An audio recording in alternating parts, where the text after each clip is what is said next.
എനിക്ക് രാവിലെ ബ്രേക്ക്ഫാസ്റ്റ് ഞങ്ങൾ 3 പേരും കൂടി ട്രാവൽ ചെയ്താൽ ഒരു 800 രൂപ ബ്രേക്ക്ഫാസ്റ്റിനും ഒരു 1500 രൂപ ലഞ്ചിനും ഡിന്നറിനും പോകായിരുന്നു. എനിക്ക് കോവിഡ് വന്ന് വളരെ സീരിയസ് ആയി. ഇതുപോലെ ഒരു ഫ്ലോറിൽ ഞാൻ എന്റെ വണ്ണം കുറയ്ക്കില്ല എന്ന് പറഞ്ഞവനാ. 185 കിലോ വന്നു കഴിഞ്ഞപ്പോ എന്റെ പ്രശ്നം എനിക്ക് പിന്നെ സാറിന്റെ ഷോയിൽ തന്നെ ഡോക്ടർ എന്നോട് ഒറ്റ കാര്യം പറഞ്ഞു. അതിനെ ഞാൻ മുട്ടുകുത്തിപ്പോയെ. ഇയാക്കടെ ഭക്ഷണത്തിന് ഇയാൾക്ക് 1 മാസം എത്ര ചെലവ് ഉണ്ടെന്ന് പറഞ്ഞു. അപ്പൊ ഞാൻ കണക്ക് കൂട്ടിയപ്പോ ചെലവ് പറഞ്ഞു. ഇത് കുറയും, ഇയാക്കടെ മരുന്നിനേക്കാളും കുറയും പറഞ്ഞു. ഇയാൾക്ക് പിന്നെ മരുന്ന് കഴിക്കണ്ടെന്ന് പറഞ്ഞു. Bariatric surgery. ഇപ്പൊ എന്റെ അവസ്ഥ എന്നാന്നറിയോ, ഇപ്പൊ ഞങ്ങള് 3 പേരും പുറത്തു പോയാല് ഒരു 6 ഇഡ്ഡലി പഠിച്ച 120 രൂപ തീരും. മോനവിടെ ഉണ്ടല്ലോ. ഞങ്ങളാണെങ്കിൽ ഇല്ലേ എല്ലായിടത്തും ഇങ്ങനെ ട്രാവൽ ചെയ്ത് പോണ്ട്. അപ്പൊ ഞങ്ങൾക്കാണെങ്കിൽ സൗകര്യം എന്ന് പറഞ്ഞാൽ ഒരു ഭയങ്കര ഓട്ടക്കാരാ ഞങ്ങള്. എല്ലാരും നമ്മളെ തോന്നിയോടത്തുള്ള സമയത്തങ്ങ് വിളിക്കും. എന്നിട്ട് പിന്നെ ഞങ്ങൾക്കാണെങ്കിൽ ഫുഡ് കഴിക്കണമെന്ന് പറഞ്ഞാൽ പിന്നെ ഒരു നിമിഷ നേരത്തെ അങ്ങ് സാധനം കിട്ടണം. അല്ലാണ്ട് ഞങ്ങൾക്ക് ഇങ്ങനെ അത് തന്നെ ഞങ്ങൾ ഈ കാറയിലൊക്കെ പോകുമ്പോ സാറേ നമുക്ക് ധൃതി പിടിച്ച് കഴിക്കാൻ, നമുക്ക് പാരമ്പര്യ ഭക്ഷണം കഴിക്കാൻ നേരമില്ല. കാരണം ഇപ്പൊ സാറിനും ചിലപ്പോൾ സമയം ഉണ്ടാവില്ല. സാറ് മോർണിംഗ് ഷോ കഴിഞ്ഞ് വണ്ടിയേര് വന്ന് ചിലപ്പോ ഒരു ബർഗറിൽ ഒരു കടി അങ്ങനെയൊക്കെ പറ്റുള്ളൂ. നമ്മുടെ ജീവിതത്തിൽ സമയക്കുറവും ഭക്ഷണക്രമമായിട്ട് നമ്മൾ കൂട്ടിമുട്ടിക്കണോ? സ്വന്തം അനുഭവത്തിൽ നിന്ന് ആലോചിക്കുമ്പോ ഇല്ല, സീരിയസ് ഞാൻ ഈ കറക്റ്റ് കാര്യം പറഞ്ഞേ. ഈ നമ്മുടെ ഈ പുതിയ തലമുറയ്ക്ക് അസുഖങ്ങള് വരികയാണെങ്കിൽ അതിന്റെ ഒരു കാരണം എന്താണെന്നറിയോ? ഈ ചേട്ടന് ഈ ക്യൂൻസ് വേലക്കൊക്കെ രാത്രി കറങ്ങിയിട്ടുണ്ടോ? ഈ പുതിയ തലമുറ കുട്ടികളെല്ലാരും ആർക്കും ഉറക്കമില്ല രാത്രിയിൽ. ഇവര് ജോലിയും കഴിഞ്ഞിട്ട് അവരെനിക്ക് 2 മണി 3 മണി എവിടെ നോക്കിയാലും അപ്പൊ അതെ അവിടെ MG റോഡ് സൈഡില് മെറൈൻ ഡ്രൈവില് അവിടെ ഏറ്റവും കൂടുതൽ കച്ചവടം നടക്കുന്ന നൈറ്റിലാ. അവിടെ ഒരു ബൂസ്റ്റർ അതിന് 1,00,000 രൂപ പറഞ്ഞത്. അങ്ങനെയുള്ളവരൊക്കെ 10,000 പോട്ടെ. 24/7 എന്ന് പറഞ്ഞാൽ എത്ര കടകളാണെന്നറിയോ? ലോകത്തിലെ ഏറ്റവും ഹെൽത്തി കൺട്രി ഏതാ പറയാവോ? ഞാൻ മനസ്സിലാക്കിയെടുത്തോളം ഞാൻ ഈ ഒരു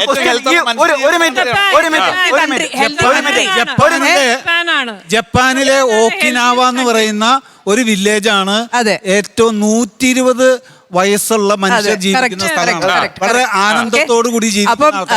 അപ്പൊ നമ്മൾ ഈ നമ്മുടെ പരമ്പരാഗത ഫുഡ് ഇത്രയും കഴിച്ചിട്ടും നമ്മൾ ഈ എന്താ പറയുന്ന ഈ സ്കെയിലിൽ എവിടെ എത്തിയിട്ടില്ല കേട്ടോ ഇതുവരെയായിട്ടും. പക്ഷേ സിംഗപ്പൂര് ഓക്കെ, സിംഗപ്പൂര്, ജപ്പാൻ, ഈ രാജ്യങ്ങളൊക്കെയാണ് ഹെൽത്ത് ഇൻഡെക്സിൽ ഏറ്റവും ഹൈ ആയിട്ട് നിൽക്കുന്നത്. അവർ ചോറ് കഴിക്കുന്നുണ്ട്, അവരുടെ അത് സോയാ സോസും മറ്റേത് മറിച്ചതൊക്കെ ഉണ്ട്. അവർ നല്ല സമീകൃത ആഹാരമാണ് കഴിക്കുന്നത്. അത് ഇച്ചിരിയേ കഴിക്കുള്ളൂ. നമ്മുടെ നാട്ടില് ചോറ് എന്തോരം കഴിക്കണേ. സൂര്യൻ അസ്തമിച്ച് കഴിഞ്ഞാൽ അവർ ആഹാരം കഴിക്കത്തില്ല. എന്റെ മോള് ജപ്പാനിൽ പോയിട്ടുണ്ടായിരുന്നു സ്കൂളിൽ നിന്ന്. അപ്പൊ അവരെ ഒരു ദിവസം ഇവരെ ലോക്കൽ വീടുകളിൽ താമസിപ്പിച്ചു, ജാപ്പനീസ് കൾച്ചർ അറിയാനും കൂടെ വേണ്ടിയിട്ട്. അവർ ഒക്കിനാവയിലല്ല പോയത്, സിറ്റിയിലാണ് പോയത്. ജാപ്പനീസ് സിറ്റീസ് ഇവിടുത്തെ നമ്മൾ സ്ട്രെസ് പറയണം, പക്ഷെ ജാപ്പനീസ് ആൾക്കാർ ശരിക്കും പറഞ്ഞാൽ റോബോട്ട്സിന്റെ വരിക. 24 മണിക്കൂർ അവർക്ക് പണിയാണ്. വീട്ടില് അടുപ്പ് പുകയുന്നേ ഇല്ല. എന്നിട്ടും അവര് ഹെൽത്തി ആയിട്ട് ജീവിക്കുന്നു. അതിന്റെ ഒരു വലിയ കഥ, അത് പറയണെങ്കിൽ ഷോർട്ടൻ ചെയ്തിട്ട് എന്റെ കുട്ടികൾക്ക് വേണ്ടിയിട്ടാണ് തുടങ്ങിയത്. എന്റെ കുട്ടികള് അല്ല പോരാ, മിഡിൽ ഈസ്റ്റിൽ ജനിച്ചു വളർന്ന പിള്ളേരാണ്. അത് കഴിഞ്ഞ് തിരിച്ചു നാട്ടിൽ വന്നപ്പോ അവര് പറയായിരുന്നു അവിടത്തെ പോലത്തെ ബർഗർ ഇവിടെ കിട്ടണില്ലല്ലോ മമ്മീന്ന്. അപ്പൊ അങ്ങനെ വെറും 3 ബർഗറായിട്ട് നമ്മൾ സ്റ്റാർട്ട് ചെയ്തതാണ്. എല്ലാ ആഴ്ചയും പിള്ളേർക്ക് എന്റെ ബർഗർ ജംഗ്ഷനിലെ ബർഗർ വേണം. ഓക്കെ, ഞാൻ ഒരു കാര്യം ചോദിക്കാൻ നിൽക്കണേ. ട്രഡീഷണൽ ഫുഡ് ഒരു യുവാവിന് കിട്ടണമെങ്കിൽ അവൻ ചെലവാക്കേണ്ട എക്സ്പെൻസ് ഉണ്ട്, അത് മീറ്റ് ചെയ്യാൻ പറ്റില്ല. കാര്യം മില്ലറ്റ് എന്നുള്ള സാധനത്തിന്റെ ഷെൽ ലൈഫ്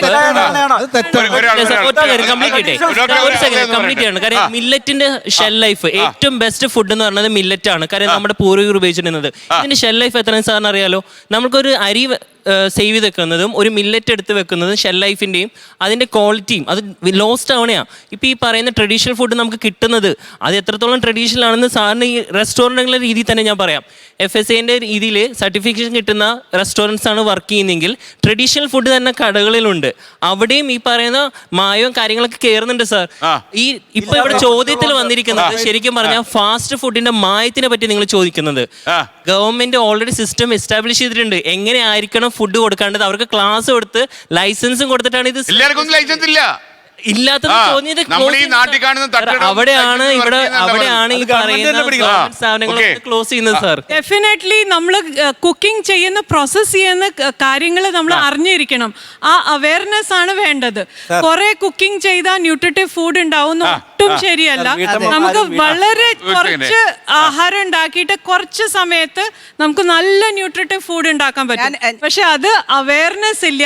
അത് വിചാരിച്ചിട്ട് നമ്മൾ ജങ്ക് ഫുഡിലേക്ക് പോകണം അല്ലല്ല ജംഗ്ഷൻ ഞാൻ പറയുന്നത് 5 5 5 5 4 3 2 1 എന്നൊരു കണക്കുണ്ട്. 5 പച്ചക്കറികൾ, 4 fruits, okay, 3 proteins, okay, 2 carbohydrate, 1 ഒരു ട്രീറ്റ്, നമുക്ക് ഇഷ്ടമുള്ള എന്തേലും. ഇങ്ങനെ നമ്മൾ ഷോപ്പ് ചെയ്യുകയാണെങ്കിൽ നമ്മുടെ ഗ്രോസറി ഷോപ്പിംഗ് തീരും, നമുക്ക് ആരോഗ്യം കിട്ടും. കാർബോഹൈഡ്രേറ്റ് 2 ഉള്ളൂ, 5 വെജിറ്റബിൾസ് വേണം. അത്രയും അങ്ങനെ നമ്മുടെ ഫുഡ് മാറ്റിക്കഴിഞ്ഞാൽ വളരെ സുഖമായിട്ട് നമുക്ക് ജീവിക്കാവുന്നേ ഉള്ളൂ. ഇപ്പൊ ഞങ്ങൾ ബർഗർ ഉണ്ടാക്കുന്നതിൽ പോലും ഞങ്ങളുടെ ബർഗറിൽ ലെറ്റ്യൂസ് ഉണ്ട്, ടൊമാറ്റോ ഉണ്ട്, അണിയൻ ഉണ്ട്, മീറ്റ് പ്രോസസ്ഡും കൂടെ അല്ല. നമ്മള് ഫ്രഷ് ആയിട്ട് ഒരു കസ്റ്റമർ വന്ന് ഓർഡർ എടുക്കുമ്പോഴാണ് നമ്മൾ അത് ഗ്രില്ല് ചെയ്തിട്ട് ഉണ്ടാക്കുന്നത്. മീറ്റ് ഒഴികളിലെല്ലാം ഓക്കെ അല്ലേ? മീറ്റ് വേണം, പ്രോട്ടീൻ വേണം. കാരണം ഞങ്ങളുടെ ബീഫ് ഫുള്ള് ബീഫുണ്ട്, ചിക്കൻ ഉണ്ട്, വെജ് ഉണ്ട്, എല്ലാം ഉണ്ട്. അത് വയ്ക്കുന്ന മണ്ണല്ലേ? മണ്ണ് മൈദയല്ലേ? കുറച്ചും കൂടെ ഹെൽത്തി ആക്കണമെന്നുണ്ടെങ്കിൽ ഇത് വീറ്റ് ബണ്ണാക്കിയാൽ മതി, വീറ്റ് ബണ്ണാക്കിയാൽ മതി, വീറ്റ് ബണ്ണാക്കിയാൽ മതി, നോ പ്രോബ്ലം. പക്ഷെ ഞാൻ പറഞ്ഞത് നമ്മുടെ process, just like you said, നമ്മൾ എങ്ങനെ കഴിക്കുന്നു എന്നുള്ളത്, എങ്ങനെ പ്രോസസ് ചെയ്യുന്നു എന്നുള്ളതാണ്. ഇപ്പൊ നമ്മളൊരു സെൻട്രൽ കിച്ചണിൽ വെച്ചിട്ട് ഫ്രോസൺ പാറ്റി ആണെങ്കിൽ അതിനേക്കാളും ഹെൽത്തി ആണ് ഏത് നമ്മൾ ഫ്രഷ് ആയിട്ട് ഗ്രില്ല് ചെയ്ത് ഉണ്ടാക്കുന്നത്. അതൊരു കാര്യം. 2, ഇതിന്റെ ഒപ്പം ബർഗറിന്റെ ഒപ്പം നമ്മൾ ഫ്രഞ്ച് ഫ്രൈസും കൊക്കക്കോളയും കൂടെ കുടിക്കുന്നുണ്ടെങ്കിലോ അപ്പൊ അത് കുറച്ചും കൂടെ കൂടുതലേ. അപ്പൊ ഫ്രഞ്ച് ഫ്രൈസിന് പകരം വേണമെങ്കിൽ സാലഡ് ആക്കാം, സാലഡ് ആക്കാം. അടുക്കള പൂട്ടിയാ തീരുന്ന പ്രശ്നങ്ങളെ നമുക്കുള്ളൂ. അടുക്കള പൂട്ടിക്കളയാ. ലോകത്തെവിടെയായാലും ഏത് സമയത്തും 24 വാർത്തകളും ഓഗ്മെന്റഡ് റിയാലിറ്റി പാക്കേജുകളും എക്സ്പ്ലെയിനറുകളും വിശദമായി കാണാൻ ഞങ്ങളുടെ യൂട്യൂബ് ചാനൽ നിങ്ങൾക്ക് സബ്സ്ക്രൈബ് ചെയ്യാം.